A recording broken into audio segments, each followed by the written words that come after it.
பிரியமானவர்களே, வேதம் நமக்கு கற்றுத்தருகிற ஒரு பாடம் உண்டு இந்த நாளிலே. என்ன? 1 யோவான் 4வது அதிகாரம் 7வது வசனம் எப்படி சொல்லுகிறது? பிரியமானவர்களே, ஒருவரில் ஒருவர் அன்பாய் இருக்க கடவோம்.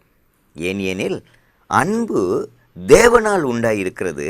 அன்புள்ள எவனும் தேவனால் பிறந்து அவரை அறிந்திருக்கிறான்.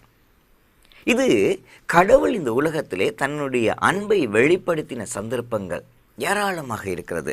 கடவுள் இந்த உலகத்திலே தன்னை இந்த உலகத்துக்கு வெளிப்படுத்தினார். இந்த உலகமும் அவரை அறிந்திருக்கவில்லை. ஆனாலும் ஆண்டவர் இந்த உலகத்தின் மேலே நேசிக்கிறவராக இருக்கிறார்.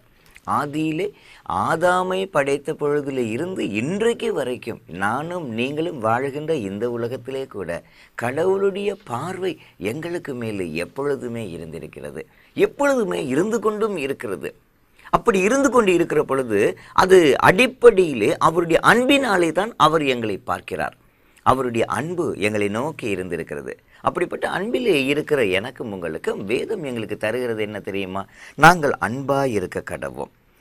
ஒருவரில் ஒருவர் அன்பாய் இருக்கக்கூடும். வழக்கமாகவே எங்களுக்கு மேலே நாங்கள் எப்பொழுதுமே அன்பாய் இருப்பதிலே எந்த விதமான குறைகளையும் நாங்கள் செலுத்துவது கிடையாது.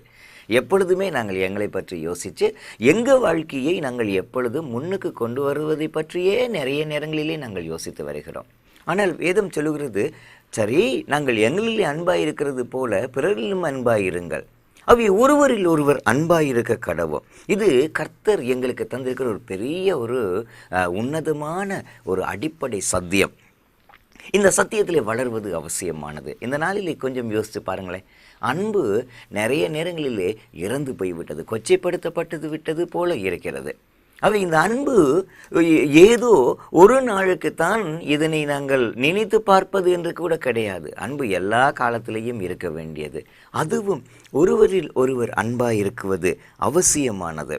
ஏன்னா நாங்கள் இந்த வாழ்கிற இந்த சமுதாயம் எத்தனையோ சவால்களுக்கும் பிரச்சனைகளின் மத்தியிலேயே போய்கொண்டிருக்கிறது. ஒருவருடைய வாழ்க்கை வட்டம் வித்தியாசம், ஒருத்தருடைய வாழ்க்கையின் தேவைகள் வித்தியாசம், ஒவ்வொருத்தருடைய எண்ணங்கள் கூட பெரிய அளவுக்கு வித்தியாசமாக இருக்கிறது. ஆனாலும் ஏற்றுக்கொள்ளுகின்ற பொழுது, ஒருவரை ஒருவர் ஏற்றுக்கொள்ளுகின்ற பொழுது அடிப்படையிலே அன்பு நமக்கு தேவையாக இருக்கிறது. தேவன் இந்த உலகத்தில் நம்மை பார்த்து சொல்கிறார், ஏனென்றால் இந்த அன்பு எங்களாலே உண்டானது கிடையாது, அன்பு கர்த்தராலே உண்டாயிருக்கிறது. இது கர்த்தர் தந்திருக்கிற, எனக்கும் உங்களுக்கும் தந்திருக்கிற ஒரு பெரிய ஒரு வரப்பிரசாதம். அவை இந்த நாளிலே நாங்கள் கொஞ்சம் உட்கார்ந்து காலையில் எழுந்தவுடனே யோசித்து பார்ப்போமா, எப்படி நான் மற்றவரை நான் அன்பு செலுத்துவது, எப்படி நான் மற்றவரிடத்தில் கரிசனை செலுத்துவது? இந்த நாளிலே நீங்கள் எத்தனையோ பேரை சந்திக்க இருக்கிறீர்கள். இந்த நாளில் எத்தனையோ நண்பர்களை நீங்கள் அறிந்து கொள்ள இருக்கிறீர்கள். புதியவர்களாக இருக்கலாம், புதியவர்களாக இருக்கலாம். ஆனாலும் நாங்கள் மற்றவர்களை நேசிப்பதற்கு இந்த நாளை நாங்கள் எங்களிடத்திலே ஒரு தீர்மானமாக நாங்கள் எடுத்துக்கொள்வோம்.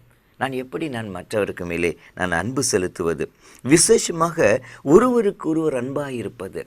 யாராவது ஒருவர் செய்கிற சில விஷயங்கள் எங்களுக்கு பிடிக்காமல் போகலாம். யாராவது ஒருவர் செய்கிற, அவர் பேசுகிற பேச்சை எங்களுக்கு பிடிக்காமல் போகலாம். ஆனாலும் நாங்கள் ஏற்றுக்கொள்கிற மனதிலே நாங்கள் வாழுகின்ற பொழுது மாத்திரமே ஆண்டவர் அந்த அன்பை எங்களிடத்தில் இன்னுமாக செயல் உருவாக்கம் செய்வதற்கு விரும்புகிறார். கர்த்தர் எப்பொழுதுமே உண்மையுள்ளவர். பிரியமானவர்களே, அவர் ஆதியிலிருந்து எங்களை நேசித்திருக்கிறார். அவருடைய வரவு எங்களுக்கு ஒரு பெரிய ஒரு சந்தோஷம். ஆண்டவர் எங்கள் மேலே அன்பு செலுத்தாமல் போயிருந்தால் நானும் நீங்கள் எப்பொழுதும் நாங்கள் பாவத்தில் விழுந்து செத்து போயிருப்போம். ஆனாலும் தேவன் அன்புள்ளவராக இருந்து அவர் சொன்னார், அந்த சத்திய ஆவி எங்களிடத்திலே வருகின்ற பொழுது எங்களை எல்லா விதத்திலையும் எல்லா இடத்துலையும் வழி நடத்துகிறாராம். ஆச்சரியமான அனுபவம் அல்லவா? அவை இந்த நாளிலே நாங்கள் கொஞ்சம் யோசித்து பார்ப்போம். எப்படி நான் பிறரிடத்திலே அன்பாயிருப்பது? அது மாத்திரமே, அந்த சிந்தனை மாத்திரமே இந்த நாள் முழுவதும் எங்களை நல்ல விதத்திலே வழி நடத்தும். தேவன் அப்படிப்பட்ட ஒரு வாழ்க்கையை எங்களிடத்தில் எதிர்பார்க்கிறார். நாங்களும் அவருடைய எதிர்பார்ப்பை பூரணப்படுத்தும் விதமாகவே இந்த நாளிலே நாங்கள் நடந்து பார்ப்போம். தேவன் இந்த நாளிலே எங்கள் வாழ்க்கையிலையும் இதை பார்க்கிற அத்தனை பேருடைய வாழ்க்கையிலையும் மகிமை பெறட்டும், மகிழ்ச்சி அடையட்டும். ஜெபிப்போமா? எங்களை எப்பொழுதும் அன்பாய் நேசித்து வழி நடத்தி வருகிற ஆண்டவர் இயேசு சுவாமி, நாங்கள் பிறரிடத்திலே அன்பாயிருப்பதை பற்றி ஆண்டவரை இன்றைக்கு எங்களுக்கு நிறைய வாய்ப்புகளை தர இருக்கிறேன். தொடர்ந்தும் அந்த வாய்ப்புகளை சரியாக பயன்படுத்தி உங்களிடத்திலே நாங்கள் வாசமாய் இருப்பதற்கு நீர் ஏற்ற அனுகூலங்களை செய்து போடும். ஒப்பு கொடுக்கிறோம். சர்வ வல்லமையுள்ள இயேசு கிறிஸ்துவின் ஒப்பற்ற நாமத்தில் ஜெபித்து நிற்கிறோம் பிதாவே. ஆமென்.